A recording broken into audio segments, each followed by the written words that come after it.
इस बीच बड़ी खबर, महेश जोशी, शांति धारीवाल, धर्मेंद्र राठौड़ को नोटिस। ऑब्जर्वर्स ने सोनिया गांधी को अपनी रिपोर्ट सौंप दी और सबसे पहले हमने 3 नेताओं के नामों का खुलासा किया था सूत्रों के हवाले से और अब इस पर मुहर लग चुकी है। सबसे बड़ी खबर हम बता रहे हैं सियासी संकट को लेकर के न्यूज़ 18 राजस्थान पर सबसे पहले सबसे तेज के महेश जोशी, शांति धारीवाल, धर्मेंद्र राठौड़ को नोटिस जारी किए गए हैं। जो रिपोर्ट अजय माकन की तरफ से सोनिया गांधी को सौंपी गई थी, उस रिपोर्ट में इन तीनों नेताओं का जिक्र था और इसका सबसे पहले खुलासा न्यूज़ 18 की तरफ से किया गया। न्यूज़ 18 राजस्थान ने आपको बताया था इन 3 नेताओं का नाम और इस वक्त ज्यादा जानकारी के साथ हमारे सहयोगी दिल्ली से रवि सिसोदिया जुड़ चुके हैं फोन लाइन पर। रवि, क्या अपडेट जानकारी है आपके पास? देखिए, जो 3 नेता हैं उन तीनों नेताओं को नोटिस जारी किया गया। इसमें शांति धारीवाल है, महेश जोशी और राठौड़ हैं। शांति धारीवाल को जो नोटिस दिया गया उसमें 10 दिनों का समय दिया गया है और ये कहा गया है कि प्राइमा फेसिया ऐसा लगता है कि आपने इनडिसिप्लिन किया है और 10 दिनों का समय आपको दिया था और 10 दिनों के समय में आप इसको जवाब दें। उसमें यह भी कहा गया है कि आप पार्लियामेंट्री अफेयर्स मिनिस्टर थे और उसके बावजूद भी आपने एक पैनल मीटिंग की जो कि डिसिप्लिन, जो कि अनुशासनहीनता के दायरे में आता है। दूसरी तरफ अगर बात करें तो राठौड़ को भी मीटिंग नोटिस दिया गया। उसमें कहा गया कि वो चेयरमैन आरटीडीसी के चेयरमैन है, मेंबर है पीसीसी के, लॉजिस्टिक अरेंजमेंट उन्होंने धर्मेंद्र राठौड़ जी धर्मेंद्र राठौड़, हाँ। उनको भी कहा गया कि प्राइमा फेसिया, उनको भी करीब 10 दिन के अंदर जवाब उनसे तलब किया गया है और बताया गया कि प्राइमा फेसिया जिस तरह की हरकत उनसे की गई थी और जो held parallel to the official, ये कहा जा रहा है कि जो पैरेलल मीटिंग बुलाई गई थी वो कृत्य इनडिसिप्लिन में आता है और ऐसे में आपके ऊपर भी क्यों ना कार्रवाई की जाए, इसका जवाब 10 दिनों के अंदर दें।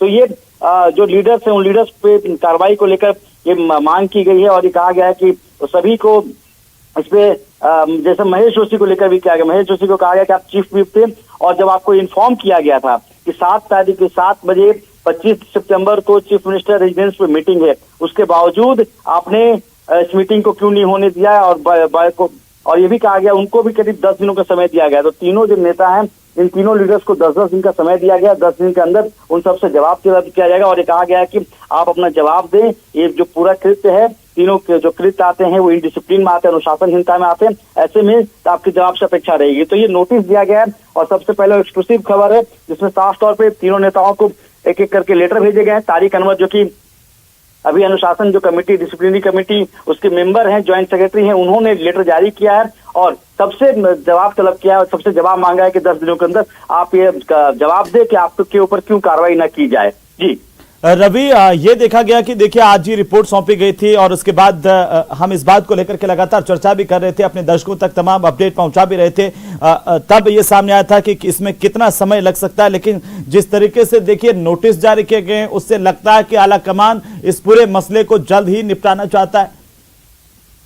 बिल्कुल, देखिए जिस तरह से नोटिस जारी किया है उससे भी माना जा रहा है कि आला कमान एक सख्त मैसेज देना चाहता है और मैसेज देने का जो शुरुआत हुई है वो नोटिस के जरिए हुई है। नोटिस के जरिए उनको ये बतलाने की कोशिश है कि अगर कोई भी अनुशासनहीनता करेगा तो उसके ऊपर कार्रवाई की जाएगी और इसीलिए करीब 2 घंटे पहले, बहुत ज्यादा समय नहीं हुआ है, 2 घंटे पहले जब जो कमेटी थी, जो प्रभारी है अजय माकन, उनके तरफ से रिपोर्ट सौंपी जाती है कांग्रेस सदस्य सोनिया गांधी को और 2 घंटे के अंदर इन तीनों को लेटर जारी कर दिया था, इन तीनों को नोटिस जारी किया था और उनसे पूछा था कि आप 10 दिनों के अंदर इन सब चीजों का जवाब दे कि आपके ऊपर कार्रवाई क्यों न की जाए और सबके ऊपर कारण भी बताए गए कि क्या क्या वजह रही है। जिस तरह से महेश जोशी को लेकर कहा गया है कि आप चीफ व्हिप थे और आपको ऑफिशियली इन्फॉर्म करना। मैं चाहता हूं रवि एक बार क्रमशः आप फिर से बताएं कि इनको नोटिस जारी किए गए हैं, उनमें क्या क्या लिखा गया है, किस बात को लेकर के जो है जवाब मांगा गया है। देखिए, महेश जोशी को नोटिस जारी किया गया है तारिक अनवर की तरफ से और उसमें साफ तौर पे कहा है, जो रिपोर्ट है, रिपोर्ट की स्टार्टिंग में किया गया कि जब आप चीफ व्हिप थे, जब आपको ऑफिशियली इन्फॉर्म किया गया था कि सभी कांग्रेस के जो विधायक हैं उनको आप बताएं कि 7 बजे 25 सितंबर को चीफ मिनिस्टर आवास पे बैठक होने वाली है, तो आपने इन सब चीजों को क्यों नहीं किया और आपने डिसिप्लिन जो आपने जो हरकत की है वो डिसिप्लिन जो इनडिसिप्लिन में आता है, you as a chief whip have conducted grave indiscipline on 2 counts. उन्होंने कहा गया कि 2 तरफ से आपका जो अनुशासनहीनता में आता है। पहला जो बताया गया कि बायकॉट और सीएलपी मीटिंग, जब सीएलपी की मीटिंग बुलाई गई थी उसको आपने बायकॉट किया, वर्ड यूज किया गया कि आपने कि सीएलपी की जो मीटिंग थी उस मीटिंग को आपने बायकॉट किया गया, जब आपको बताया गया था, जो आप चीफ व्हिप थे, तो आपको बायकॉट नहीं करना चाहिए था। दूसरा जो कारण बताया गया जिसमें कहा गया है कि जो पैरेलल मीटिंग की गई है, by participating and convening parallel meeting in the MLA at the same time, जिस वक्त आपने सीएलपी की मीटिंग बुलाई थी उस दौरान आपने एक पैरेलल मीटिंग की, तो ये इनडिसिप्लिन में आता है, अनुशासनहीनता में आता है। और इसीलिए साफ तौर पर कहा गया कि प्राइमा फेसिया देवब चार्जेस, और ये भी कहा जा रहा है कि प्राइमा फेसिया ऐसा लग रहा है कि आपने जो कृत्य किए हैं चीफ व्हिप के रहते हुए, ऐसे में आपका कृत्य इनडिसिप्लिन में आता है, इसीलिए आपको एक नोटिस जारी किया जाता है और आपसे उम्मीद करते हैं कि आप रिप्लाई विद इन 10 डेज, 10 दिनों के अंदर अपना रिप्लाई दें कि क्यों आपके खिलाफ इनडिसिप्लिन का एक्शन न लिया जाए। जी, और ये तो महेश जोशी की बात हुई। शांति धारीवाल और धर्मेंद्र राठौड़ का भी क्रम से चाहता हूं कि आप एक बार हमारे दर्शकों को बता दें कि उनके नोटिस में क्या है। जी, शांति धारीवाल को लेकर भी तारिक अनवर की तरफ से चिट्ठी जारी की गई 27 सितंबर, आज ही चिट्ठी जारी की गई थोड़ी देर पहले, और उसमें ये बताया गया कि आप सीनियर लीडर रहे हैं और आपके पास पार्लियामेंट्री अफेयर्स मिनिस्टर की जिम्मेवारी थी। उसके बाद और आपने कैसे वहां पर जब सीएलपी मीटिंग बुलाई गई थी तो आप प्रोमिनेंट लीडर हैं, उसके बावजूद भी आपने सीएलपी मीटिंग बुलाने के अलावा उस समय पैरेलल बैठक आपने कैसे की। और ये भी कहा गया है कि पैरेलल मीटिंग को लेकर आपने अपने रेजिडेंस को चुना, जब आपको ये पता था कि विधायक दल की बैठक बुलाई जा चुकी है, तो ऐसे में आपने पैरेलल मीटिंग अपने आवास पे क्यों बुलाई, आपने उस मीटिंग को चेयर क्यों किया। और ये भी कहा जा रहा है कि जब वहां पे मल्लिकार्जुन खड़गे और अजय माकन दोनों वहां पे थे, जब उन्होंने आपको बैठक के लिए बुलाया गया था तो उस बैठक में शामिल नहीं हुए, आप लोगों ने पैरेलल मीटिंग की, तो क्यों ना। इसमें यह भी कहा गया प्राइमा फेसिया लगता है कि जो आपने हरकत की, जिस तरह से अपने आवास में बैठक बुलाई, पैरेलल मीटिंग की, तो ये भी जो कृत्य होता है, ये कृत्य कहीं ना कहीं अनुशासनहीनता में आता है। और आपको भी 10 दिन का समय दिया था कि 10 दिनों के अंदर आप ये बताएं कि आपके ऊपर अनुशासनात्मक कार्रवाई क्यों न की जाए। जी, और अगर धर्मेंद्र राठौड़ के नोटिस की बात करें, जो कि यहाँ पर आरटीडीसी के चेयरमैन भी है, मुख्यमंत्री के खास माने जाते हैं। बिल्कुल, देखिए धर्मेंद्र राठौड़ को लेकर भी लिखा गया है कि अब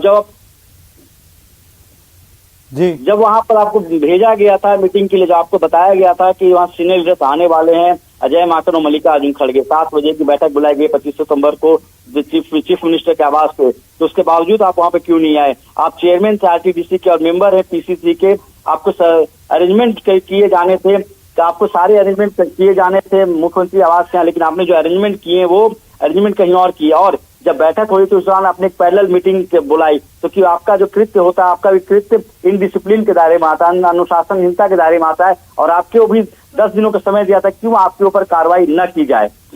जी, अब एक बात और जानना चाहता हूं रवि, ये जो नोटिस है इसका इम्पैक्ट क्या होगा? 10 दिनों के अंदर जवाब दिया जाएगा क्या? उसी के आधार पर अब आगे का एक्शन होगा आलाकमान की तरफ से? बिल्कुल, देखिए जवाब मांगा गया है तो 10 दिनों के अंदर जवाब की अपेक्षा की जाएगी कि 10 दिनों के अंदर वो लिखित में अपना जवाब दे और ये बताएं कि ऐसी क्या आवश्यकता या ऐसी क्या इमरजेंसी आ गई थी कि जब सीएलपी की बैठक, जो ऑफिशियल बैठक बुलाई गई थी, उसके 2 पर्यवेक्षक दिल्ली से भेजे गए थे, अजय माकन और मल्लिकार्जुन खड़गे, उसके बावजूद भी आपको ऐसी क्या इमरजेंसी या ऐसी क्या आवश्यकता हो गई थी, आपने एक पैरेलल मीटिंग की। तो इस पे जवाब देने के लिए 10 दिनों का समय मांगा गया है। 10 दिनों तक इंतजार किया जाएगा। तारिक अनवर जो कि ज्वाइंट सेक्रेटरी हैं कांग्रेस की अनुशासनात्मक समिति के, वो 10 दिनों तक इंतजार करेंगे और इनके जवाब आने के बाद अगर इनका जवाब संतोषजनक नहीं होगा तो उसके बाद कार्रवाई की जाएगी। 2 तरह की पार्टी अनुशासनहीनता के तौर पर कार्रवाई कर सकती है, या तो उन्हें एक्सपेल निलंबित करेगी या निष्कासित करेगी। हालांकि ये देखना होगा कि अभी उनके जो रिप्लाई का इंतजार किया जाए 10 दिनों के अंदर क्या वो रिप्लाई देते हैं, और उसके बाद ही तय किया जाएगा कि उनकी जो रिप्लाई उससे अनुशासन समिति की जो ज्वाइंट सेक्रेटरी तारिक अनवर है वो संतुष्ट है या नहीं। जी, ये जो नोटिस जारी किया गया, क्या किसी तरह की और प्रतिक्रियाएं कांग्रेस के खेमे से इस नोटिस को लेकर के, कयास, कोई चर्चाएं? देखिए अभी कयास नहीं लगाया जा रहा, लेकिन सुबह में जब बड़ी बैठक बुलाई गई थी 10 जनपद, तो उस दौरान अंबिका सोनी जो कि काफी वरिष्ठ नेता हैं, कांग्रेस की महासचिव रही हैं, उन्होंने भी साफ तौर पे कहा था कि अनुशासनहीनता पार्टी में बर्दाश्त नहीं की जाएगी। पार्टी अगर चलाना है तो पार्टी में अनुशासन रखना पड़ेगा, अनुशासनहीनता से पार्टी नहीं चलती है। और कमोबेश इसी तरह के बयान तमाम जो बड़े नेता हैं कांग्रेस के, उनके तरफ से आते रहे हैं। तो एक संकेत दिया जाता है कि जो भी कृत्य हुआ है 2 दिनों पहले राजस्थान में, उस पर अगर कार्रवाई नहीं करती आलाकमान, तो ऐसे में संदेश जाएगा कि आलाकमान की पकड़ पार्टी में कमजोर होती जा रही है। तो एक सख्त मैसेज देने के लिए इस तरह की कार्रवाई की आवश्यकता थी और संकेत भी दिए जा रहे थे। कल भी जब अजय माकन जो कि प्रभारी महासचिव हैं और जब वो जयपुर में थे, वहां उस दौरान भी उन्होंने अपना बयान दिया था और उस दौरान भी उन्होंने कहा था कि ये इनडिसिप्लिन के दायरे में आता है और वो पूरी रिपोर्ट आला कमान को सौंपेंगे और आला कमान उस रिपोर्ट के आधार पर कार्रवाई करेगा। तो ये जिस तरह से रिपोर्ट सौंपी और उसके बाद इस तरह की कार्रवाई तुरंत कर दी गई, जिसका यह मतलब है कि एक संदेश देना था कि आला कमान की पकड़ पार्टी में भी मजबूत है। जी रवि, हम लगातार कोशिश कर रहे हैं कि ये जो 3 नाम है जिनको नोटिस जारी किया गया है उनको हम जोड़ सकें, उनसे इस पर रिएक्शन ले सकें। शांति धारीवाल, महेश जोशी, धर्मेंद्र राठौड़, जो कि न्यूज 18 ने सबसे पहले खुलासा कर दिया था कि आखिरकार ये जो रिपोर्ट सौंपी गई है उसमें ये 3 नाम हैं जिनको दोषी ठहराया गया है जो ऑब्जर्वर्स हैं उनकी तरफ से। रवि, दरअसल हम अब ये जानना चाहते हैं कि आपने जैसे बताया कि आला कमान का रुख अब कड़ा हो सकता है, एक संदेश दिया जा सकता है, लेकिन क्या पार्टी के जो दूसरे नेता है उन पर भी इनका इंपैक्ट आ सकता है कि आला कमान कड़ी कार्रवाई कर रहा है, उससे भी जो है वो कंट्रोल हो सकती है तमाम चीजें? बिल्कुल, देखिए राजनीति परसेप्शन के आधार पर चलती है, धारणा के आधार पर राजनीति चलती है। अगर आप कोई परसेप्शन बना लेते हैं कि अगर आला कमान कमजोर है तो ऐसे में उसी तरह से जो पार्टी के अन्य सदस्य हैं वो अपना कार्य करते हैं, लेकिन धारणा अगर बनी रहेगी, परसेप्शन अगर रहेगा कि कड़ी कार्रवाई हो सकती है तो ऐसे में जो पार्टी सुचारू रूप से चलती है। और यही बताने की कोशिश कांग्रेस के लीडर्स की तरफ से पिछले 2 दिनों से हो रही थी। तमाम जो लीडर्स के बयान हो चाहे ट्वीट हो, उनके जरिए वो बताना चाह रहे थे कि पार्टी में अनुशासनहीनता बनाए रखना सर्वोपरि है। अगर पार्टी में अनुशासनहीनता नहीं रहेगी तो ऐसे पार्टी बिखर जाएगी। तो कार्रवाई करने को लेकर जो अजय माकन की तरफ से स्टेप या अजय माकन की तरफ से जो संकेत दिए जाते हैं वो इसी बात को ले दिए जाते हैं, क्योंकि कांग्रेस इस बात को समझती है कि कांग्रेस के पास इस वक्त सिर्फ 2 ही राज्य है, जिसमें राजस्थान सबसे बड़ा राज्य है जहां पे कांग्रेस की सरकार है। अगर वहां से वो राजस्थान अगर कांग्रेस कहां से छिटकता है तो उनके पास एक छत्तीसगढ़ी रहेगा। तो कम से कम इस चीज को मैसेज देने के लिए कि पार्टी को भी मजबूत रखना है, कार्यकर्ताओं का मनोबल बिल्कुल, और एक सामंजस्य बिठाने की कोशिश भी होगी आला कमान की तरफ से कि डैमेज कंट्रोल भी हो जाए और सांप भी मर जाए, लाठी भी नहीं टूटे। बहुत शुक्रिया रवि, तमाम जानकारी के लिए लगातार नजर बनाए रखिए, अपडेट हम आपसे लेते रहेंगे।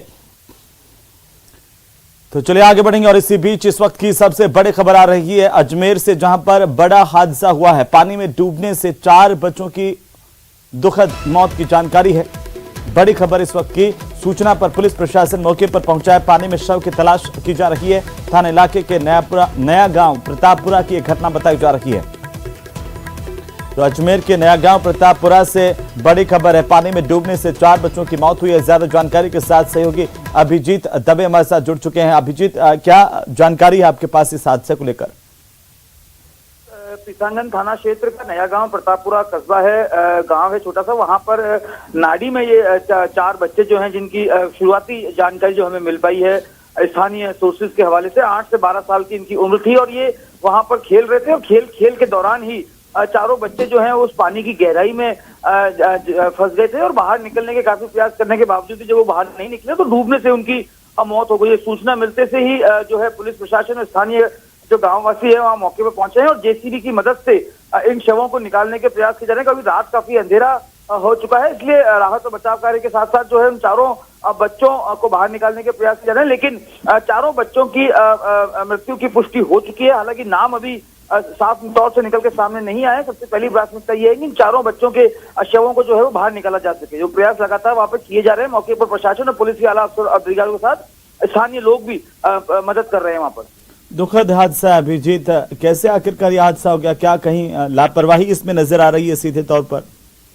देखिए, छोटे मासूम बच्चे थे और खेल के दौरान ये पूरा हादसा प्राथमिक तौर पर निकल कर सामने आया है। फिलहाल मौके पर जो है पुलिस और प्रशासन के अधिकारी वहां पहुंचे हुए हैं। पहली प्राथमिकता ये है कि वहां पर जो पानी में डूबने से बच्चों की मौत हुई है उन शवों को जो है वो निकाल लिया जाए। उसके बाद इस पूरे मामले की अभिजीत, बहुत शुक्रिया तमाम जानकारी के लिए। ये दुखद हादसा हुआ है अजमेर के प्रतापपुरा नया गांव के इलाके में 4 बच्चों की डूबने से मौत हुई है।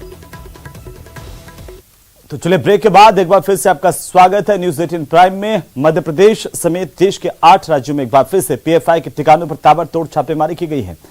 एनआईए के इनपुट पर एमपी के 8 जिलों में एटीएस ने पीएफआई के सदस्यों के ठिकानों पर दबिश दी और इस दौरान 21 संदिग्धों को हिरासत में लिया। खास रिपोर्ट देखिए। मध्य प्रदेश में ही नहीं, देश भर में पीएफआई को निस्तेनाबूद करने के मकसद से एनआईए की टीम ताबड़तोड़ छापेमारी कर रही है, क्योंकि इनके आतंकी फंडिंग और पाकिस्तानी कनेक्शन का इनपुट मिला है। इसलिए एनआईए के इनपुट पर एटीएस ने उज्जैन, इंदौर सहित 8 जिलों में पीएफआई सदस्यों के ठिकानों पर रेड की। जांच एजेंसी ने 21 संदिग्धों को हिरासत में लिया। एटीएस को इन संदिग्धों की जानकारी पहले पकड़े गए 4 आरोपियों से पूछताछ में मिली थी। एटीएस ने नीमच, शाजापुर, श्योपुर और गुना में भी कार्रवाई की है। एटीएस की टीम ने इंदौर से 3 संदिग्धों को पकड़ा है। भोपाल से भी एक की गिरफ्तारी हुई। पीएफआई का पाकिस्तान कनेक्शन भी मिला है और खबर यह भी है कि भोपाल में पीएफआई के एसडीपीआई ऑफिस में जिहादी मीटिंग होती थी।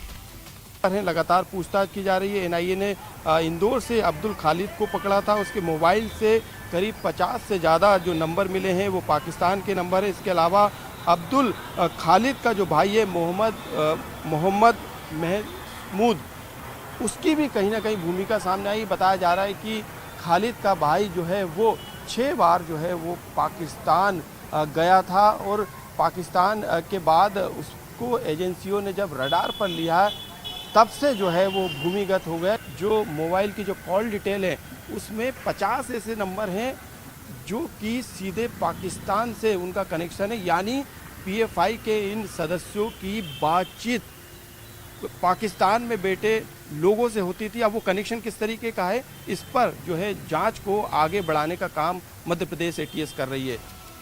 2 महीने पहले ही ये ऑफिस खुला है। स्थानीय लोगों के मुताबिक 20 लोग एक साथ यहाँ मीटिंग करते थे। उन्होंने इस दफ्तर को किराए पर ले रखा था। बाहरी हिस्से में सीसीटीवी भी लगाए गए हैं। इसे राजनीतिक पार्टी का दफ्तर बताया जाता था। आज हुई रेड में भोपाल के इसी बिल्डिंग से जो है एक शख्स को गिरफ्तार किया गया है। अपनी कस्टडी में लेकर लगातार पूछताछ की जा रही है। पीएफआई का ये एसडीपीआई जो social democratic party of India के नाम से ये प्रदेश कार्यालय यहाँ पे, जहाँ पे युवाओं को जोड़ने का